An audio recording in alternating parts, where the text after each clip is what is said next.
Hola a todos y a todas y sean bienvenidos a un video más. Hemos visto que en ocasiones estamos enojados con Dios por alguna u otra cosa, pero ¿será que Dios se enoja? A veces hablamos tanto del amor de Dios que se nos olvida su santidad.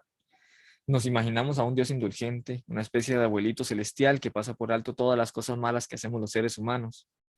Pero la Biblia nos presenta un cuadro diferente. En realidad, si nosotros no llegamos a captar la realidad de la ira de Dios, vamos a vivir en un mundo de fantasía.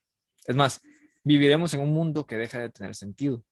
Si Dios no se enojara contra el mal, esto significa que el mal realmente no le importa. Y si el mundo fuera así, entonces sería un caos. El enojo de Dios contra el pecado y la maldad aparece una y otra vez en la Biblia. Jesús, su Hijo, en quien vemos manifestado el amor de Dios, se enojó cuando llegó al templo y vio que allí lo que se hacía allí. Vamos a leer un relato de una visión que tuvo el profeta Miqueas del juicio de Dios. En esta visión nos revela cosas muy importantes acerca de la justicia y el enojo de Dios. Solo si comprendemos estas cosas, podemos ajustar nuestras vidas para agradar a Dios. El profeta Miqueas vivió al mismo tiempo que Isaías, casi 800 años antes del nacimiento de Jesús. Los días de gloria bajo David y Salomón ya eran un recuerdo. El pueblo de Dios se había dividido en dos naciones. La nación del norte, Israel, tenía su capital en Samaria. El pueblo de Judá tenía su capital en Jerusalén. En Israel se vivía una rebelión contra Dios, siguiendo a otros dioses.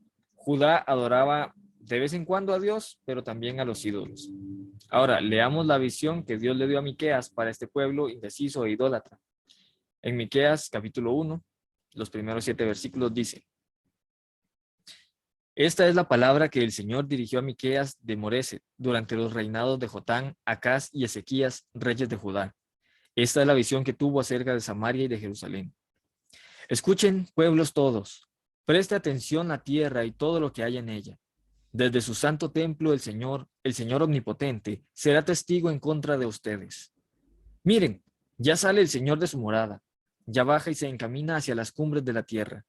A su paso se derriten las montañas como la cera junto al fuego. Se parten en dos los valles como partidos por el agua de un torrente. Y todo esto por la transgresión de Jacob, por los pecados del pueblo de Israel. ¿Acaso no representa Samaria la transgresión de Jacob? ¿Y no es acaso en Jerusalén donde están los santuarios paganos de Judá? Dejaré a Samaria hecha un montón de ruinas, convertida en campo arado para viñedos.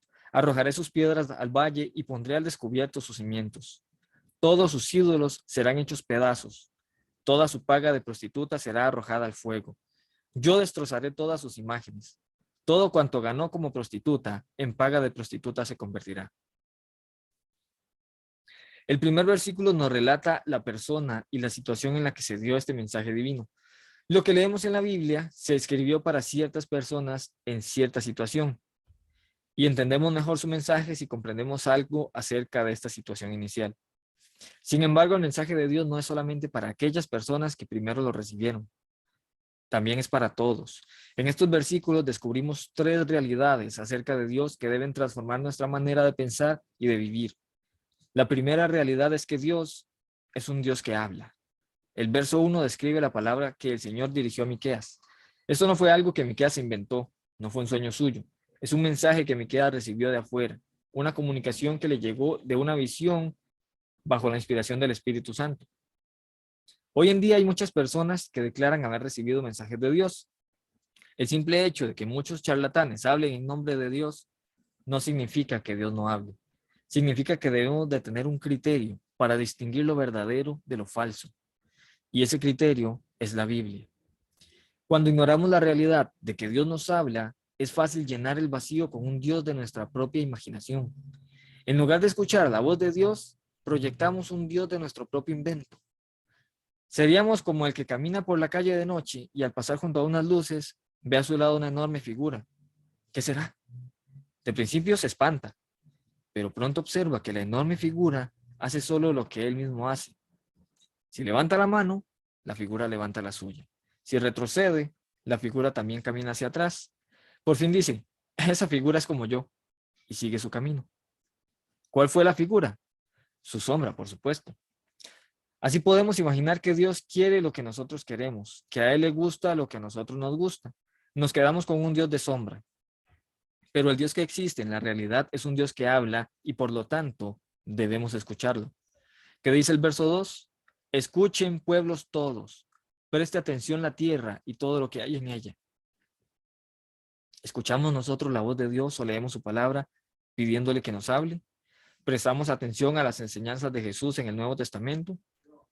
¿Dedicamos atención a los mensajes que escuchamos en la iglesia? No cerremos nuestros oídos a la voz de Dios, escuchemos lo que Él nos dice por medio de su palabra, porque Dios es un Dios que habla. En los siguientes versículos descubrimos otra realidad acerca de Dios. Es un Dios que juzga. El Señor es soberano sobre toda la tierra. En su visión, Miqueas ve a Dios levantarse de su trono celestial en el palacio donde Él reina sobre su creación y dirigirse hacia la tierra. Este Dios no es un osito de peluche. Cuando Él camina sobre las montañas, se derriten como cera. Los valles con sus fértiles suelos se parten como una gran inundación. La tierra misma parece huir espantada frente a la presencia de Dios cuando viene a juzgar. Cuando Él se levanta para juzgar, nada se escapa. Si pensamos que Dios no nos juzgará porque Él es amor, tenemos una idea equivocada de Dios. Si pensamos que Dios es un ser tierno y buena gente, ignoramos la realidad. Él es un fuego consumidor, es un viento huracanado, es una tormenta devastadora. ¿Por qué se pone así? Los versos 5 y 6 lo dicen. Por el pecado de su pueblo. Otros profetas describen el juicio de Dios contra los enemigos de su pueblo. Aquí Miqueas ve en esta visión del juicio de Dios contra su pueblo rebelde. Ellos habían desobedecido a Dios, violando el acuerdo que Dios había hecho con ellos. Los había sacado de su esclavitud en Egipto, los había llevado a la tierra prometida y los había establecido en esta buena tierra. Sin embargo, ellos se habían rebelado contra él, habían ido detrás de otros dioses, habían descuidado la verdadera adoración, habían pisoteado los mandamientos de Dios prefiriendo sus propios caminos. Por fin Dios se hartó y tomó cartas en el asunto. Este Dios que juzga es un Dios celoso. Esta es la tercera cosa que descubrimos en este pasaje acerca de Dios. Él es un Dios celoso y no tolera la presencia de otros dioses en la vida de su pueblo. ¿Por qué dejaría la bella ciudad de Samaria en escombros? ¿Por qué la arrasaría hasta el suelo? Porque su pueblo había ido detrás de ídolos. Por eso dice el verso 7, todos estos ídolos serán hechos pedazos. La idolatría para Dios es como la prostitución. La persona que adora un ídolo traiciona al verdadero Dios y entrega algo sagrado a cambio de algún beneficio temporal, así como la prostituta entrega su cuerpo a cambio de dinero. Lo que Israel pensaba haber ganado con su prostitución a los ídolos era la belleza de Samaria, que era una ciudad realmente impresionante. Los arqueólogos nos dicen que el estilo de construcción y la decoración de las piedras usadas en Samaria no tenía igual en toda la zona. Pero todo sería destruido y toda su riqueza sería llevada y derrochada para pagar a las prostitutas que servían en los templos de los ídolos. Así dice Dios, todo cuanto ganó como prostituta en paga de prostituta se convertirá. Y los asirios fueron el instrumento que usó Dios para realizar su juicio. Unos cuantos años después de que Miqueas dio esta profecía, los asirios invadieron y destruyeron por completo la ciudad de Samaria. Se llevaron todas sus riquezas. La historia nos dice que el rey Sargón II conquistó Samaria en el año 722 a.C. Pero Dios nos muestra que esto sucedió en castigo por la rebelión de su pueblo. ¿Qué tendría que usar Dios para quitar de nuestra vida lo que no le agrada? ¿O qué disciplina fuerte nos tendría que imponer? Es mucho mejor que nos arrepintamos y dejemos lo que a Dios no le agrada. Este fue el llamado de Jesús. Arrepiéntanse y crean las buenas nuevas. Marcos 1:15. En Jesús tenemos salvación, pero esa salvación no llega sin arrepentimiento. Los seres humanos no hemos dejado de adorar ídolos. Ya no adoramos a Baal o a Acera, pero hacemos un ídolo del dinero. Nos afanamos por conseguir siempre más, sacrificando a nuestras familias y dejando de adorar a Dios con tal de ganar más.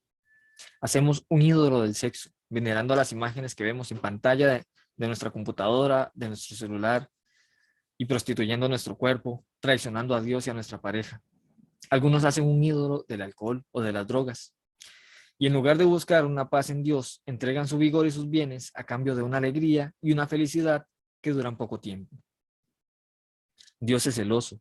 Él merece nuestra adoración y no tolera que lo traicionemos con otros dioses.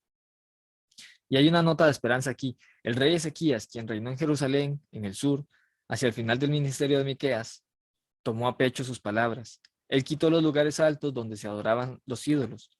Quitó de Judá lo que ofendía a Dios, y como resultado, cuando Samaria cayó, Jerusalén fue librada. Entonces es hora de que nos arrepintamos, de quitar de nuestra vida todo lo que ofende a Dios antes de que su juicio caiga sobre nosotros. Si nos arrepentimos, Él se va a mostrar misericordioso, pero si insistimos en hacer lo que le ofende, solo nos espera juicio. Oigamos la palabra de Dios y vengamos arrepentidos para darle toda nuestra adoración y ser librados del juicio. Hasta acá el video de hoy y espero que haya sido de bendición. Nos vemos en una próxima entrega. Hasta pronto.